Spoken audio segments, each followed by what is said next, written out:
প্রিয় ফ্রেন্ডবাসী, আসসালামু আলাইকুম।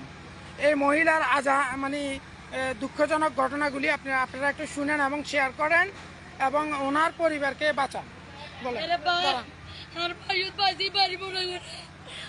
উদ্ধার করেন, আপনারা বাঁচান ভাই। ভাই দুনিগুন্ডা, ভাই ফুলকাজি দুনিগুন্ডা, ভাই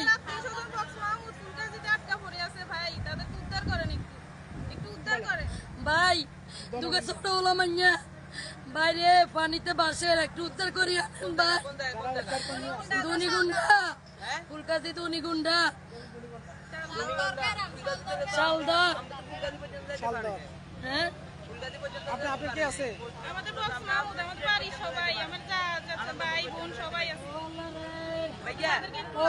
প্রিয় উদ্ধারকর্মী ভাইয়েরা, আমার এই লাইভ যেখান থেকে পারতেছেন অন্তত শেয়ার করে দেন।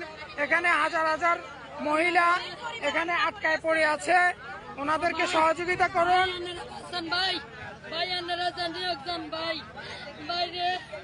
ঠিকানা কোন? ঠিকানা ভাই দনিকুটা, শালদর, দুর্গাপুর, ভাই যেখানে পারেন ভাই আপনারা উদ্ধার করেন ভাই। নিজেকে স্থির রাখাটা অনেক কঠিন হয়ে গেছে। সেই দুপুর থেকে আমরা স্বেচ্ছাসেবকের কাজ করেছি ফেনী সদর হসপিটাল মোড়ে। এখন এমতো অবস্থায় এখনো গাড়ি আসতেছে, মানে উদ্ধার করে অনেককে নিয়ে এসেছেন এই হসপিটাল মোড়ে। আমরা তাদেরকে দেখেই চেষ্টা করব যা পারি আমরা ইয়া করার জন্য, ওনাদেরকে সেবা দেওয়ার জন্য। ভাইজান, আপনাকে একটু বলতে হবে ভাইয়া, আপনি কোথা থেকে আসছেন? অবস্থা খুব খারাপ, বলার বাইরে। ডুবে গেছেন ওখানে মানুষ কেমন? কোনো ক্ষয়ক্ষতি মানুষের বুঝে পান নাই না? এদেরকে কোথা থেকে আনছেন যারা আসছে এখানে? ফুলগাজী বাজার থেকে আনছেন। এই গাড়িতে অপেক্ষা দেখতেছে ওরা কি আসছে কিনা। তাদের কান্না আজারি, মানে তাদের যে কষ্ট, যে আত্মনাদ, এটা আসলে সহ্য করার মতো না।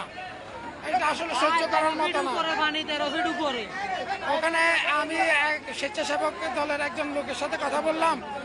13 ফিট পানি নিচে ফুলগাজী তলিয়ে গেছে। এখান থেকে আমাদের উদ্ধারকর্মীরা উদ্ধার করে নিয়ে এসেছে অনেক মা বোনকে। ওনাদেরকে যা একজন পড়ে ব্যথাও পাইছে, একজন মহিলা। যাই হোক, এই হচ্ছে আমাদের উত্তরাঞ্চলের খবর। যারা ফুলগাজী কেন্দ্রিক কাজ করতেছে স্বেচ্ছাসেবক, অনেকগুলো নৌকা নিয়ে গেছে।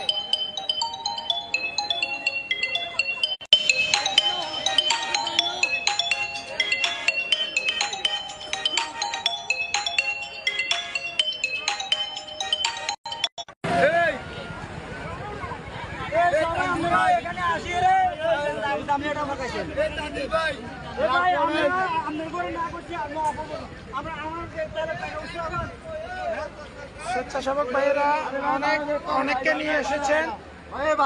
আপনাদের যাওয়ার কোথাও জায়গা আছে?